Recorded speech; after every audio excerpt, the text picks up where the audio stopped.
ఆదికాండం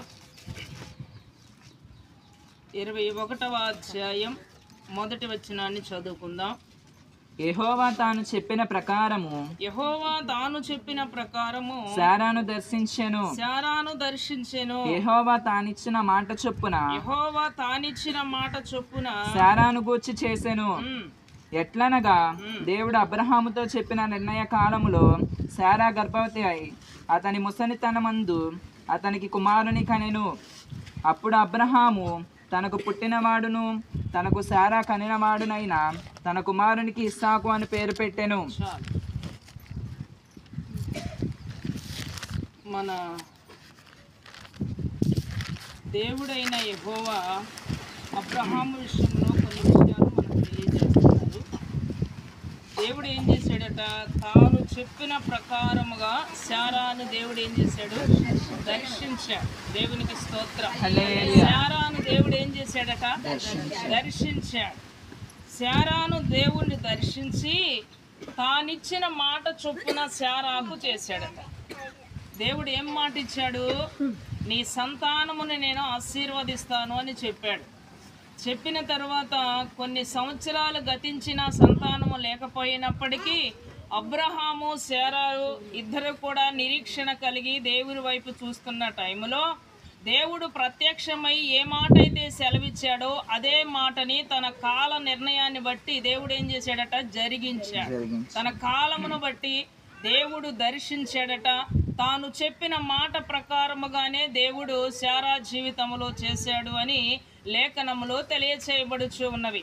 ఆ తర్వాత చూస్తే దేవుడట అబ్రహాముకు చెప్పిన ప్రకారముగా చేసిన తరువాత అబ్రహాము ఏం చేశాడయ్య అంటే 4వ వచనములో దేవుడు అబ్రహాముకు ఆజ్ఞాపించిన ప్రకారము అతడు 8 దినముల వాడై ఇస్సాకు అను తన కుమారునికి సున్నతి చేసెను. అబ్రహాము కుమారుడైన ఇస్సాకు. చాలు. ఇప్పుడు అబ్రహాము కుమారుడు పుట్టిన తర్వాత దేవుడు దర్శించాడని తెలుసుకొని దేవుడు తాను చెప్పిన మాట ప్రకారము చేశాడనుకున్న తర్వాత ఇప్పుడు అబ్రహాము తన కుమారుడిని ఎక్కడికి తీసుకెళ్ళాడంటే సున్నతి చేయడానికి దేవుని మందిరానికి తీసుకెళ్ళాడు. ఏం చేయడానికట? ఎన్ని రోజులకి? 8వ రోజుకే తీసుకెళ్ళాడు. ఇప్పుడు మనమైతే ఏం చేస్తాం? ఎన్ని నెలలు రావాలి? 6 నెలలు. దేవుడి సన్నిధికి రావాలంటే అమ్మో 3వ నెల దాకా వెళ్ళకూడదు. 3వ నెల దాటిపోయినాక మళ్ళీ ఇప్పటికి పెడతాం 5 పెడతాం. 5 కూడా దాటితే 7 పెడతాం. మనకేం కావాలి?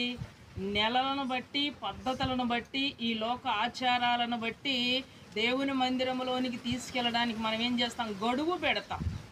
అయితే ఇక్కడ అబ్రహాముకి దేవుడు లేక ఇచ్చాడట. ఎవరిని? కుమారుణ్ణి. కుమారుడు పుట్టేసరికి ఎంత వయసు వచ్చిందంట అబ్రహాముకి శారాలకి? 100 ఏళ్ల వయసు వచ్చిందట. అంటే ముసలితనము వచ్చింది.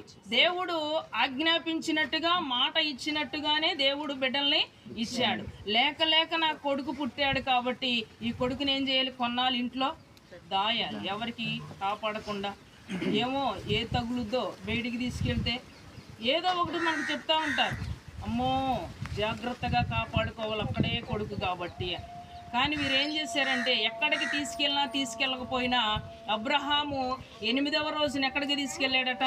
దేవుని మందిరములోనికి తీసుకెళ్ళాడు.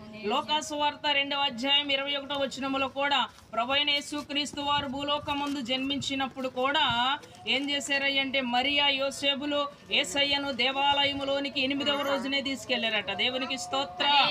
ఆది కాండములో అబ్రహాము ఎన్నో రోజున తీసుకెళ్లాడు? 8వ రోజున. ఎవరిని? కుమారుడు అనుగ్రహించబడినప్పుడు ఆ కుమారుని ఎక్కడికి వెళ్ళాలి?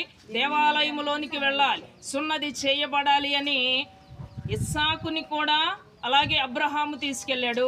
మరియా యోసేపులు కూడా యేసు ప్రభువుని ఎక్కడికి తీసుకెళ్లారు? 8వ రోజున దేవాలయములోనికి, యెరూషలేములోనికి తీసుకెళ్లారు. దేవునికి స్తోత్రం. అంటే మన బిడ్డలు పుట్టిన తర్వాత ఎక్కడికి వెళ్ళాలా? వారానికి మనం తీసుకెళ్తామా? పుట్టిన 2వ రోజు రేత్రి 10 అయినా జలుబు చేస్తే, ఊపిరి ఆడకుండా ఉంటే, శ్వాస ఆడకపోతే ఎక్కడికి తీసుకెళ్తాం? అప్పుడు దాటరా పులిమేరలో? అప్పుడు రావచ్చు ఎక్కడో? చెప్పండి. కానీ మందిరములోనికి వెళ్ళాలంటే మనకు లెక్కలు ఉంటాయి.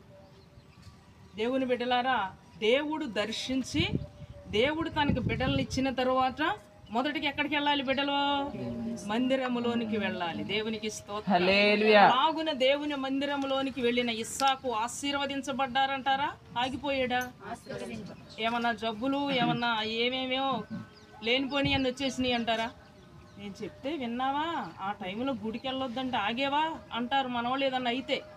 కానీ బైబిల్ గ్రంథంలో దేవుడు మనకి బిడ్డలను ఇచ్చిన తర్వాత బిడ్డలు ఎక్కడికి వెళ్ళాలి? దేవుని మందిరములోనికి వెళ్ళాలి. దేవునికి స్తోత్రం. అలాగున దేవుని మందిరములోనికి వెళ్ళినప్పుడు అక్కడ సున్నతి చేసి తీసుకుని వచ్చినట్లుగా ఇక్కడ లేఖనము తెలియచేయబడుచు ఉన్నది. అయితే దేవుడు మాట ఇచ్చిన ప్రకారముగా జరగడానికి గాను ఇక్కడ వ్రాయబడింది ఏంటంటే 5వ వచనములో వాక్యం ఏంటంటే, అబ్రహాము కుమారుడైన ఇస్సాకు అతనికి పుట్టినప్పుడు అతడు నూరేండ్ల వాడు. అప్పుడు శారా, దేవుడు నాకు నవ్వు కలుగజేసెను, వినువారెల్లా నా విషయమై నవ్వుదురా. నేను ఏం కలుగు చేశాడట? దేవుడు శారా విషయములు ఏం కలుగు చేశాడు అంటే, అంతకు ముందున్న సంవత్సరాలు ఎన్ని బాధపడిందో, ఎంత మందితో నిందించబడిందో, కానీ ఎప్పుడైతే కుమారుణ్ణి కన్నదో, కుమారుణ్ణి కనిన తరువాత మందిరంలోనికి వెళ్ళొచ్చిన తరువాత శారా మాట్లాడుతుందేమనంటే, దేవుడు నాకేం కలుగజేశాడట? నవ్వు కలుగజేశాడు. మొదట కన్న తల్లి బిడ్డను బట్టి ఆనందిస్తుంది, ఆ తర్వాత తెలిసిన వారందరూ ఏం చేస్తారు? ఆనందిస్తారు. లేక లేక ఒక కుమారుడు పుట్టాడు అంటే బాధపడేవాళ్ళు ఎవరైనా ఉంటారా? ఎవ్వరూ బాధపడరు. కనిన తల్లి సంతోషించింది, ఆ తర్వాత ఎవరు సంతోషిస్తున్నారంట? వినిన వారందరూ కూడా సంతోషిస్తున్నారు. అలాగే సుధీర్, హేమ వారి జీవితంలో కూడా దేవుడు ఏం కలుగజేశాడంటే నవ్వు కలుగజేశాడు. ఎవరినిచ్చాడు? కుమారుణ్ణి ఇచ్చాడు. అడిగినవి ఇచ్చాడా? కోరుకున్నట్టు ఇచ్చాడా? అమ్మగారు ప్రార్థన చేయండి, నాకు కొడుకే కావాలని మరీ చెప్పేది. ఎప్పుడు ప్రార్థన పెట్టినా నాకు మాత్రం ఎవరు కావాలి? కొడుకు కావాలి. కానీ ఆ కొడుకుని ఎప్పటికి తీసుకురావాలి? దేవుని సన్నిధికి 5 నెలలకు తీసుకురావాలి. చెప్పినట్టు దేవుడు ఏం చేశాడు? ఇచ్చాడు. శారాకు అబ్రహాముకి ఇచ్చిన మాట చొప్పున శారాకి దేవుడిని ఎవరినిచ్చాడు? బిడ్డని ఇచ్చాడు. ఇచ్చిన ఆనందానికి నాకు దేవుడు ఇచ్చాడు కాబట్టి నా బిడ్డ ఎక్కడికి వెళ్ళాలి? మందిరంలోనికి వెళ్ళాలి. అలాగే ఇప్పుడు సుధీరు అలాగే హేమ వారి జీవితంలో కూడా దేవుడు ఏం చేశాడంటే నవ్వుని కలుగజేశాడు. వారే కాదు, వారి తర్వాత బంధువులు, వాళ్ళ బాబాయిలు, వాళ్ళ అమ్మమ్మలు, నాయనమ్మలు, వారి చుట్టాలు అందరూ ఏం చేస్తున్నారు? చాలా సంతోషం. మొదట ఎవరినిచ్చారు? కుమార్తెను ఇచ్చాడు. తర్వాత ఎవరినిచ్చాడు? కుమారుని కూడా. కుమారుడు కావాలని ప్రార్థన చేసి మరి పొందుకున్నారు. వారే కాదు, వారి తరపున సంఘము కూడా ఏం చేసింది? ప్రార్థన. కుమారుడు కావాలి ప్రభు, ఏదైనా ఆమె ఆశను తీర్చాలి అని మనము ప్రార్థన చేసినప్పుడు దేవుడు తన చిత్తము చొప్పున అడిగిన వారికి అందరికీ అనుగ్రహించే దేవుడు కాబట్టి సుధీర్ని, హేమాని ప్రేమించి చక్కని కుమారుని ఇచ్చారు. ఆ కుమారుడు కూడా ఇస్సాకునకు వలె దైవ మందిరములోనికి వెళ్ళి దైవ భయము కలిగి ఉండాలి అని వారి తల్లిదండ్రులు ఇద్దరు కూడా బిడ్డ ఎడల ఏం తీసుకోవాలి? శ్రద్ధను తీసుకోవాలి. దైవ సన్నిధిలోనికి నడిపించాలి. చక్కగా ప్రభు ఎడల భయభక్తులు కలిగి ప్రభు ఇచ్చిన బిడ్డ కాబట్టి ప్రభువుతో బిడ్డలను ఏం చేయాలి? నడిపించే వారముగా ఉండాలి. ఈ రీతిగా దేవుడు వారికి బిడ్డలను ఇచ్చిన తరువాత చక్కగా ఆనందిస్తున్నారు. వారితో కూడా వారి బంధువులు, స్నేహితులు కూడా ఏం చేస్తున్నారు? శారాతో కలిసి ఏం చేస్తున్నారంట? వారు ఆనందిస్తూ ఉన్నారు. ఆనందిస్తూ ఉన్న తర్వాత 8వ వచనములో చూస్తే, ఆ పిల్లవాడు పెరిగి పాలు విడిచెను. ఆ పిల్లవాడు పెరిగి పాలు విడిచెను. ఇస్సాకు ఇస్సాకు పాలు విడిచిన దినమందు అబ్రహాము గొప్ప విందు చేసెను. అబ్రహాము గొప్ప విందు చేశాడు. ఆ పిల్లవాడు పెరిగి ఏం చేశాడట? పాలు విడిచి పెరిగిన తరువాత ఏం చేస్తున్నాడు? పాలును విడిచాడు. ఇప్పుడు ఆ సుధీర్కి ఇచ్చినటువంటి ఆ చంటి బిడ్డ 5 నెలలు తల్లి పాలతోనే ఉన్నాడు. 6వ నెల వచ్చేసరికి ఏం కావాలి? ఇప్పుడు పేగు పెరుగుతుంది కాబట్టి పాలే వారికి చాలవు కాబట్టి ఇప్పుడు ఏం పెట్టాలి? ఆహారాన్ని పెట్టాలి.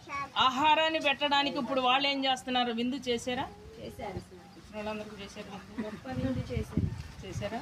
అబ్రహాము కూడా విందే చేశారు. ఆ విందు కూడా ఏ విందు? గొప్ప విందు. లేక లేక బిడ్డ పుట్టాడు.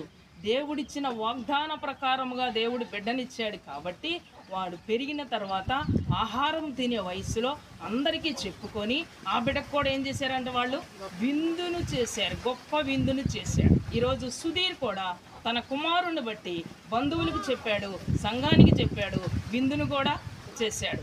చేసి ఊరికే పిలిచి భోజనం పెట్టి పంపించలేదు కాబట్టి కాదు, భోజనము పెట్టి పంపించడానికి కాదు, కానీ మొదట దేవునికి కృతజ్ఞతలు చెల్లించాలని కూడికను పెట్టుకొని అందరికీ నాకు కుమారుని దేవుడు ఇచ్చాడు, ఆ తర్వాత దేవుడు ఇచ్చిన ఆరోగ్యాన్ని బట్టి ఈ రోజు నుండి నా కుమారుడు ఏం తింటున్నాడు? ఆహారమును తినడానికి మేము విందు చేస్తున్నాము. కాబట్టి మనకున్న రక్త సంబంధులందరికీ ఏం పంపించారు? ఆహ్వానాన్ని పంపించారు. మా ఇంటికి రండి, నాకు ఒక కొడుకు పుట్టాడు, దేవుడు నాకు ఇచ్చాడు, నేను కూడా విందు చేస్తున్నాను అని చక్కగా విందును తయారు చేసి మనందరిని కూడా పిలిచాడు. హల్లెలూయా, హల్లెలూయా. దేవుడు ఏ రీతిగా శారాకు ప్రత్యక్షమై తానిచ్చిన మాట చొప్పున జరిగించారో అలాగే సుధీర్ వారి జీవితంలో కూడా దేవుడు తాను చిత్తమును జరిగించి తాను చిత్త ప్రకారముగా వారు అడిగినందుకు చక్కని కుమారుణ్ణి ఇచ్చాడు. ఆ కుమారుణ్ణి కూడా ఇప్పుడు మనం ఎక్కడికి తీసుకెళ్ళాలి? దైవ మందిరములోనికి తీసుకెళ్ళాలి. దైవ చిత్తాన్ని బిడల పట్ల మనం ఏం చెయ్యాలి? నెరవేర్చే వారముగా ఉండాలి. అబ్రహాము శారాలు చక్కగా బిడ్డను తీసుకెళ్ళాడు, మందిరములో సున్నతి చేయించారు. ఆ ఇస్సాకుని దేవునిలో చక్కగా పెంచారు వాళ్ళు. మనము దేవుడిచ్చాడు ఆనందము కన్నా ఎలా పెంచాలి దేవుని కొరకు? నాకు దేవుడు బిడ్డనిచ్చాడు, ఈ బిడ్డను ఎవరి కొరకు పెంచాలి? దేవుని కొరకు ఎలా పెంచాలా అని తల్లి ఏం చేయాలి? ప్రార్థనా భారము కలిగి ఉండాలి. బిడ్డల ఎడల ప్రార్థించాలి, భర్తను గురించి ప్రార్థించాలి, కుటుంబాన్ని కట్టుకునే విషయంలో కూడా ఏం చేయాలి? ప్రార్థించాలి. తల్లి ప్రార్థనా పరురాలుగా ఉండాలి. ఇంటిలో భార్య ఏమై ఉండాలి? ప్రార్థనా పరురాలుగా ఉండాలి. ఈ రీతిగా తల్లిగాను ఇటు భార్యగాను వారి జీవితంలో వారు నిర్వర్తించినప్పుడు కుటుంబము చాలా క్షేమముగా సుఖ సౌఖ్యాలతో వర్ధిల్లుద్దని ఈ రోజు నేను దేవుని మాటను బట్టి మీకు తెలియజేస్తూ ఉన్నాను. అబ్రహాము శారాలు ఇద్దరు కూడా దేవుని యొక్క వాగ్దానము కొరకు కనిపెట్టారు. ఏ ఒక్కరిలో కూడా ఏం లేదు? అవిశ్వాసం లేదు. ఏమి లేదు? అవిశ్వాసం లేదు. 21వ అధ్యాయం 1వ వచనంలో మాట్లాడుతున్నాడు దేవుడు ఏమని? యెహోవా తాను చెప్పిన ప్రకారము శారాను ఏం చేశాడట? తాను చెప్పిన ప్రకారము ఆయన మాటను కూడా నెరవేర్చాడు. దేవునికి స్తోత్రం. తానిచ్చిన మాట చొప్పున చేశాడు. తాను చెప్పిన ప్రకారం ఏం చేశాడు? దర్శించాడు. ఈరోజు ఒకవేళ బిడ్డలు లేకుండా దేవుడు నాకు బిడ్డలు ఇవ్వలేదు అని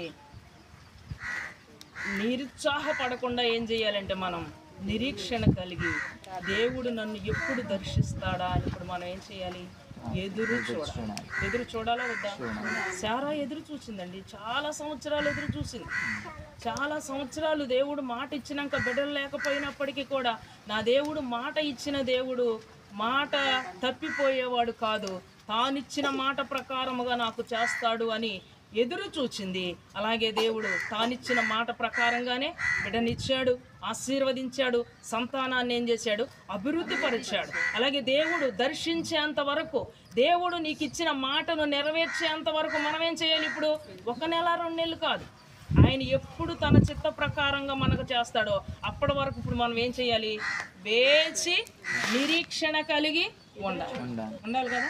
హేమ విషయంలో కూడా దేవుడు, కుమార్తె విషయంలో కూడా ఆలస్యమైన చక్కని బిడ్డని దేవుడిచ్చాడు. ఆ బిడ్డని బట్టి కూడా చాలా సంతోషం. లేని టైంలో కూడా చాలా కన్నీరు గార్చేది. అమ్మగారు ఏం చేయాలి, ఇది మా పరిస్థితి అని. దేవుడు ఏం చేస్తాడు? దర్శించే కాలం ఒకటి వస్తుంది. దేవుడు దర్శించేంత వరకు ఇప్పుడు మనం ఏం చేయాలి? ఎదురు చూడాలి. విశ్వాసమునకు కర్తయు దానికి కర్త అయినటువంటి కొనసాగించువాడైన యేసు వైపు ఏ వైపు చూడాలి మనం? దేవుని వైపు చూడాలి. నిన్ను ఒక్కరిని ఇద్దరుగా చేసిన దేవుడు ఇద్దరిలో నుండి ఒక్కరిని తీయలేడంటారా? తీయగలం. కానీ మనం ఏం చేయాలి? ఎదురు చూడాలి. విశ్వాసమునకు కర్త అయిన దేవుని కొరకు, నీ జీవితాన్ని కొనసాగించే దేవుని కొరకు మనం ఏం చేయాలి? ఇప్పుడు ఎదురు చూడాలి. నీవు ఎవరి కోసం ఎదురు చూస్తున్నావు ఈరోజు? నీవు దేవుని కొరకు ఎదురు చూస్తే నీ జీవితంలో గొప్ప కార్యాలనే చూస్తావు. దేవుని కొరకు ఎదురు చూసే టైంలో ఒకవేళ నిరీక్షణ తప్పిపోయిందనుకోండి, మనుషులు ఎవరు మన జీవితాల్లో కార్యాలు జరిగించరు, అసలు చెయ్యరు కూడా. కాబట్టి సంవత్సరమైనా 2 సంవత్సరాలైనా మన బ్రతికి ఉన్న కాలమంతా దేవుని కొరకు ఏం చేయాలి? నిరీక్షణతో విశ్వాసముతో ఎదురు చూడవలసిన వారమై ఉన్నాం. అలాగున ఎదురు చూసినప్పుడు దేవుడు నీవు ఏమి ఆశిస్తున్నావో నీ ఆశను తీర్చగలిగిన దేవుడు, నీ ఆశను తీర్చగలిగిన దేవుడు, నీ కోరికను తీర్చగలిగిన దేవుడు, నీ కోరికను సిద్ధింప చేయగలిగిన దేవుడు, నీ ప్రార్థనలను ఆలకించి వాటిని సఫలము చేయగలిగిన దేవుని మనం పట్టుకున్నాం. నా దేవుడు, నేను నమ్మిన దేవుడు గొప్పవాడు. నేను నమ్మిన దేవుడు కార్యాలను జరిగించే దేవుడు. నమ్మిన దేవునికి నీవు ప్రార్థన చేసినప్పుడు ప్రార్థనను కూడా ఏం చేస్తాడు? సఫలపరుస్తాడు. ప్రార్థన చేయడమే మన పని, కార్యాలు జరిగించడం ఎవరి పని? మన యేసయ్య పని. కార్యాలు చేసే దేవుని కొరకు ఎదురు చూద్దాం. ప్రార్థన కలిగి ఉందాం, ప్రార్థనా పరులముగా ఉందాం, కన్నీరు కారుద్దాం, ఉపవాసం ఉందాం, ప్రభు కొరకు ఎదురు చూద్దాం. ఎందుకంటే ఇవి ఏదో ఊరికే వెళ్ళి వస్తే ప్రయోజనం లేదు, కానీ ఇది దేవుని రాకడ దినాలై ఉన్నాయి. ఈ యొక్క అపాయకరమైన దినాలలో మనం జీవిస్తూ ఉన్నాం. ఈ దినాల అంతమందు మనం ఏమవ్వాలంటే ప్రార్థనా పరులము అవ్వాలి, ప్రార్థనా పరులము అవ్వాలి. స్త్రీ తన ప్రార్థనను బట్టి కుటుంబాన్ని కట్టుకోగలుగుతుంది. స్త్రీ ప్రార్థన చాలా గొప్పది. హేమ తన కుటుంబాన్ని కట్టుకోవాలంటే ఏం కావాలి? ఇప్పుడు ప్రార్థన కావాలి, దేవుని ఎడల భయభక్తులు కావాలి, దేవుని యొక్క జ్ఞానం కావాలి. నీ భర్తను రక్షించుకోవాలన్నా, నీ బిడ్డలను మంచి మార్గంలో నడిపించుకోవాలన్నా దైవ భక్తి కలిగిన స్త్రీలముగా మనము ఉండాలి. ఆ రీతిగా ఉన్నప్పుడు దేవుడు మన కుటుంబాలను, మన బిడ్డలను ఆశీర్వదించే దేవుడై ఉన్నాడు. మన పనుల్లో నీవు ఇంటి దగ్గర ఉండొచ్చు, నీ భర్త పనికి వెళ్ళొచ్చు, పనికి వెళ్ళి వచ్చే వరకు కాపుదల ఎవరిస్తారు? దేవుడు ఇస్తాడు. దేవుడు కాపుదలు ఇవ్వాలంటే ఇంట్లో భార్య ఏం చేయాలి? బిడ్డల స్కూల్కి వెళ్ళి వస్తున్నారంటే తల్లిగా ఏం చేయాలి? 2 పాత్రలు పోషిస్తుందండి స్త్రీ. ఒకటి తల్లిగా, ఒకటి భార్యగా, 2 తల్లిగా. భర్తను రక్షించుకోవాలి, పిల్లల్ని కూడా నడిపించుకోవాలి. వీటన్నిటికన్నా ముఖ్యంగా అన్యోన్యంగా ఇంటిని కూడా మనం ఏం చేయాలి? కట్టుకునే వారముగా ఉండాలి. జ్ఞానవంతురాలు ఏం చేస్తుందండి? తన ఇంటిని కట్టుకుంటుంది. 3 రాలు ఇల్లు పీకేస్తుంది. కాబట్టి ఈ సమయంలో మనం జ్ఞానవంతులముగా, భక్తిపరులముగా మన ఇంటిని కట్టుకుంటూ మన ఇంటిలో ఉన్నటువంటి బిడ్డలను ప్రభు వైపు నడిపిస్తూ ఉందుముగాక. ఎందుకంటే దేవుడు మన బిడ్డల్ని దేవుడిచ్చిన సంతానం, ఆయన ఇచ్చిన బహుమానం, ఆయన ఇచ్చిన స్వాస్థ్యాలు, ఈ గర్భఫలాలు దేవుడిచ్చినవే. కాబట్టి దేవుడిచ్చిన ఫలాలను దేవుని కొరకే మనం ఏం చేయాలి? వినియోగించే వారముగా ఉండాలి. ఆ రీతిగా హేమ వారి జీవితంలో వారి బిడ్డలను చక్కగా ప్రభు వైపు నడిపించులాగున శారా అబ్రహాములు ఏ విధముగా తన కుమారుణ్ణి పెంచారో అలాగే తన కుమారుణ్ణి వారు కూడా పెంచాలి అని, శారా ఏ విధముగా విశ్వాసముతో ఎదురు చూచిందో దేవుడిచ్చిన మాట ప్రకారము జరిగేంత వరకు కూడా ఏ రీతిగా ప్రభువులో వారి కుటుంబము ఉందో వారు కూడా ఆ రీతిగా ఉండాలి. వారు ఒక్కరే కాదు, ఇక్కడున్న ప్రతి ఒక్కరము కూడా నిరీక్షణ కలిగి ప్రభు కొరకు ఎదురు చూద్దాం. ప్రభు ఇచ్చే ఆశీర్వాదములు పొందుకుందుము గాక. బిడ్డలు దేవుడిచ్చిన సంతానం దేవుని కొరకిద్దాం. అయితే బిడ్డలు లేకపోయినప్పటికీ కూడా ఎవరి కొరకు ఎదురు చూడాలి? ఇప్పుడు దేవుడిచ్చిన మాట ప్రకారము జరిగేంత వరకు, దేవుడు మనకు ప్రత్యక్షమయ్యేంత వరకు కూడా ఏం చేయాలి? ఎదురు చూడాలి. నీ విశ్వాసము ఎదురు చూసేదిగా ఉండాలి. ఎందుకంటే విశ్వాసమునకు కర్త ఎవరు? దేవుడే. కొనసాగించేది ఎవరు? ఆయనే.